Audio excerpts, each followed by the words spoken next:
Hello दोस्तों, स्वागत है आपका हमारे चैनल यूपी एग्ज़ाम क्विज़र में। दोस्तों आज के वीडियो में हम 9 मार्च से संबंधित उत्तर प्रदेश करंट अफेयर और इसके अलावा यूपी एग्जाम्स के लिए मोस्ट इंपॉर्टेंट करंट अफेयर के क्वेश्चंस को डिस्कस करेंगे और हर एक क्वेश्चन से रिलेटेड आपको फैक्ट भी बताएंगे। और वीडियो के अंत में हम आपसे एक क्वेश्चन भी पूछेंगे जिसका जवाब आपको कमेंट बॉक्स में देना है। और अगर आपको इसकी PDF डाउनलोड करनी है तो आप हमारे टेलीग्राम ग्रुप से इसकी PDF डाउनलोड कर सकते हैं। टेलीग्राम ग्रुप की लिंक आपको वीडियो के डिस्क्रिप्शन में मिल जाएगी, तो वहाँ से आप टेलीग्राम ग्रुप को ज्वाइन कीजिए और फिर सारी PDF को डाउनलोड कीजिए। तो चलिए आज का वीडियो शुरू करते हैं। पहला क्वेश्चन है, केंद्रीय प्रदूषण नियंत्रण बोर्ड CPCB ने देश के 112 सबसे प्रदूषित स्थलों में उत्तर प्रदेश को कौन सा स्थान दिया है? ऑप्शन नंबर A है पहला, B है दूसरा, C है तीसरा और D है चौथा। तो इसका जो करेक्ट आंसर है वो है ऑप्शन नंबर B, दूसरा। केंद्रीय प्रदूषण नियंत्रण बोर्ड CPCB ने देश के 112 सबसे प्रदूषित स्थलों में उड़ीसा को पहला स्थान दिया है। CPCB ने उत्तर प्रदेश को दूसरा और दिल्ली को इस सूची में तीसरा नंबर दिया है। पर्यावरण मंत्रालय के अनुसार प्रदूषित स्थल ऐसे क्षेत्र हैं जहां कूड़े कचरों में विषैले और खतरनाक पदार्थों की मात्रा अत्यधिक होने से आसपास रहने वालों की सेहत पर प्रतिकूल असर पड़ रहा है। तो दोस्तों आपको याद रखना है कि ये जो केंद्रीय प्रदूषण नियंत्रण बोर्ड है उसने एक लिस्ट जारी की है और उस लिस्ट में देश के सबसे प्रदूषित 112 स्थलों को शामिल किया गया था। और उसमें और उड़ीसा में जो 112 सबसे प्रदूषित स्थल हैं इनमें से 23 सबसे प्रदूषित स्थल उड़ीसा राज्य में पाए गए।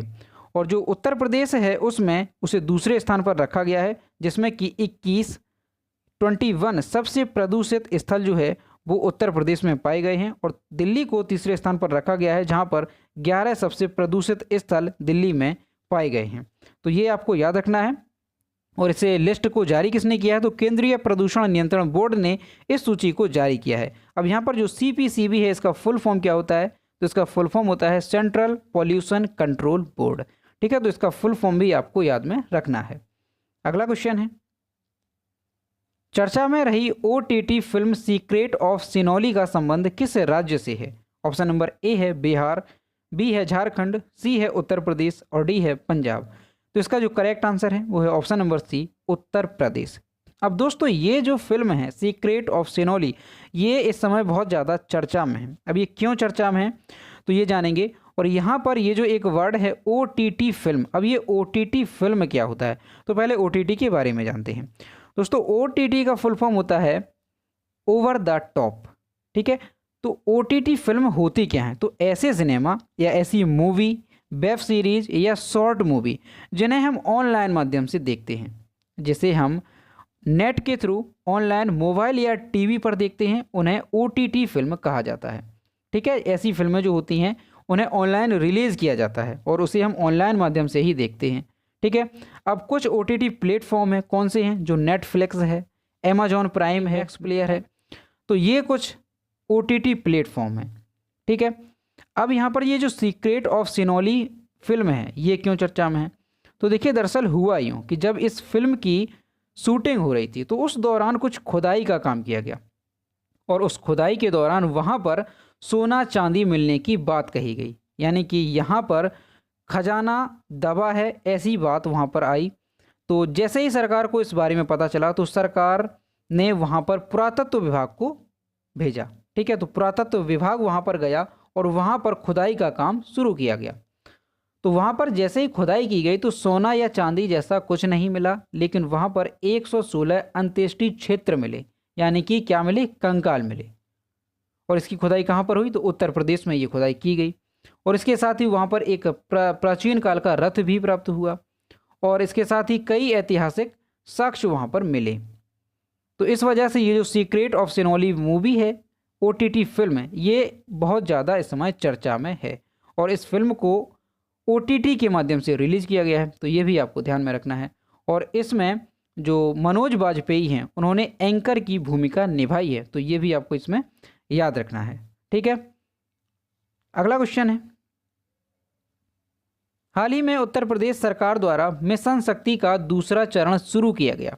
इसका पहला चरण कब शुरू किया गया था? ऑप्शन नंबर A है 17 मार्च 2020, B है 8 मार्च 2020, सी है 17 अक्टूबर 2020 और डी है 17 नवंबर 2020। तो इसका जो करेक्ट आंसर है वो है ऑप्शन नंबर सी 17 अक्टूबर 2020। महिलाओं एवं बालिकाओं की सुरक्षा, सम्मान और स्वावलंबन के उद्देश्य से योगी आदित्यनाथ सरकार ने 17 अक्टूबर से मिशन शक्ति का आगाज किया था। मिशन शक्ति अभियान के दौरान दिनांक 17 अक्टूबर 2020 से 3 मार्च 2021 तक प्रदेश में 7 अपराधियों को फांसी की सजा भी सुनाई गई।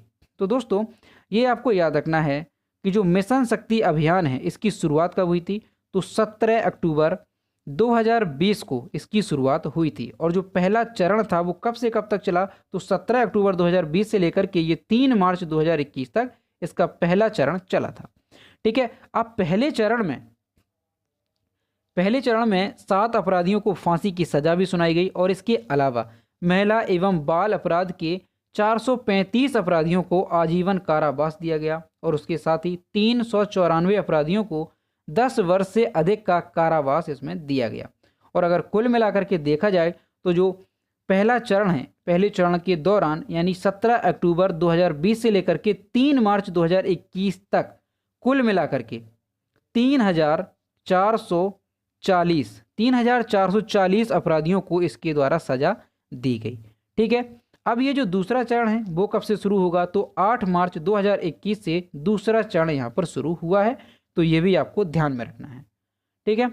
अगला क्वेश्चन है, प्रदेश के किस शहर में महिला बाजार बनाया जाएगा? ऑप्शन नंबर ए है लखनऊ, बी है प्रयागराज, सी है वाराणसी और डी है कानपुर।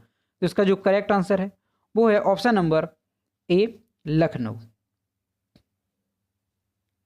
लखनऊ में बनेगा महिलाओं के लिए अनूठा बाजार। प्रस्ताव के मुताबिक इस महिला बाजार में पुरुषों की एंट्री नहीं होगी। दुकानों का संचालन भी महिलाएं करेंगी।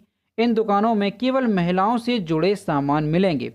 खास बात यहाँ पर यह होगी कि यहाँ पर ग्राहकों से लेकर दुकानदार भी महिलाएं ही होंगी। ठीक है।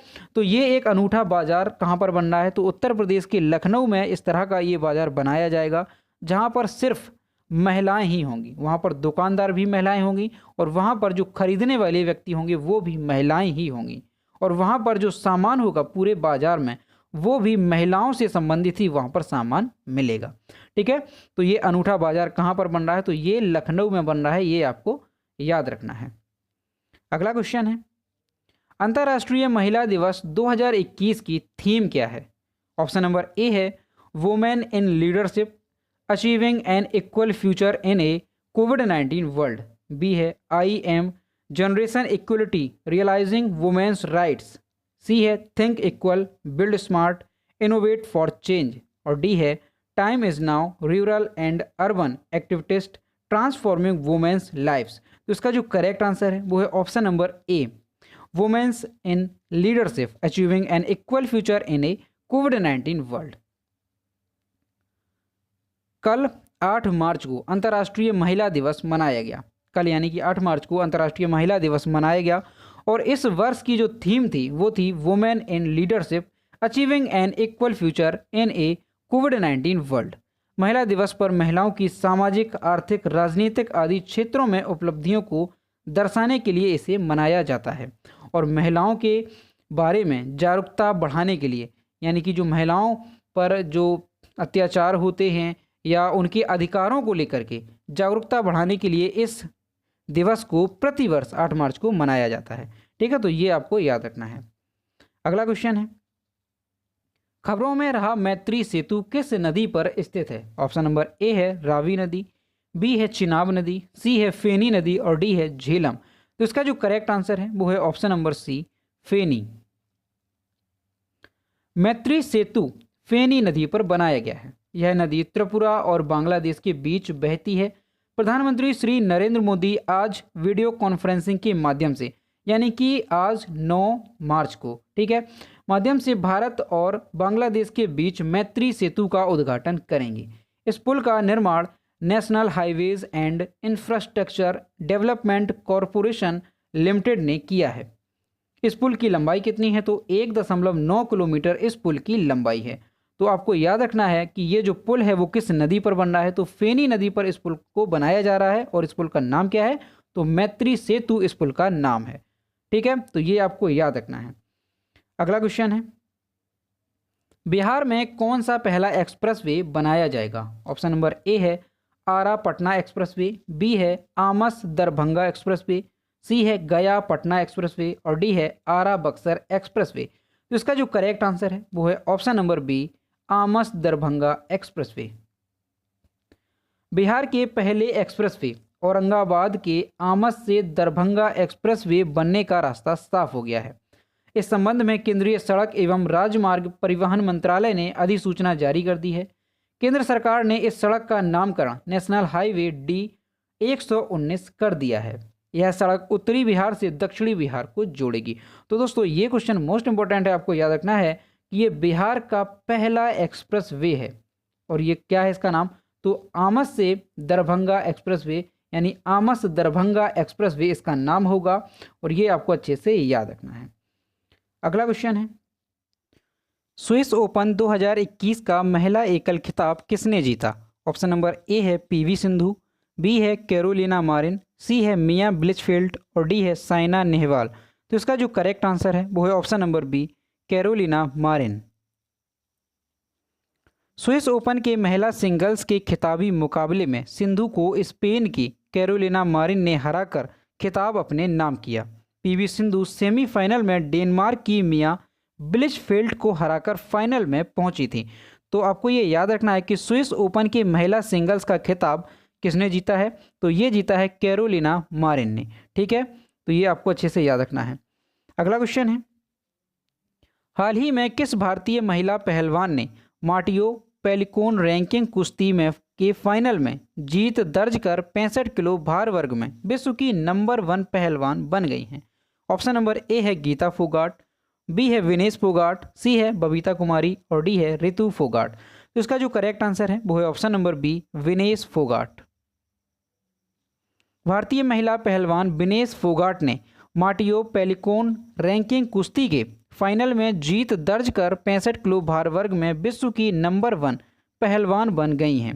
इस टूर्नामेंट में उतरने से पहले विनेश तीसरे रैंक पर थीं, लेकिन 6 मार्च को गोल्ड मेडल जीतकर उन्होंने 14 अंक हासिल किए और शीर्ष पर काबिज हो गईं।